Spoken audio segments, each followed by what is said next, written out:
আসসালামু আলাইকুম। আলহামদুলিল্লাহ, পবিত্র রমজান মাস মুসলমানদের জন্য রহমত এবং বরকতের মাস।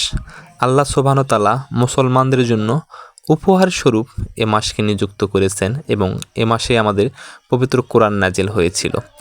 তো এর ধারাবাহিকতায় আমাদের মসজিদ থেকে প্রত্যেক বছর সামান্য কিছু ইফতারের আয়োজন করা হয় মাসব্যাপী। তো সেখান থেকে বিরিয়ানি রান্না হচ্ছে, ছোট্ট একটি ভিডিও ধারণ করে আপনাদের মাঝে নিয়ে এসেছি। তো প্রত্যেক দিন কারো না কারো ইফতার থাকে, অনেকে বিরিয়ানি দেয়, অনেকে অনেক রকম ইফতার দেয়। তো ছোট্ট একটি ভিডিও নিয়ে এসেছি, ভিডিওটি কেমন হয়েছে অবশ্যই জানাবেন, আর বিরিয়ানি কেমন হয়েছে অবশ্যই জানাবেন। এবং আমরা যেন সকলেই একত্রিত হয়ে এভাবেই আর বাকি দিনগুলোতে রমজান মাস যেন এভাবেই ইফতার করতে পারি এবং সকলেই যেন একত্রিত হয়ে থাকতে পারি, আপনারা অবশ্যই দোয়া করবেন। আর এই ইফতারের অব্যাহতিটা আমরা যুব সমাজ থেকেই নিয়েছিলাম এবং এটা যেন শেষ পর্যন্ত আমরা চালাতে পারি, অবশ্যই দোয়া করবেন।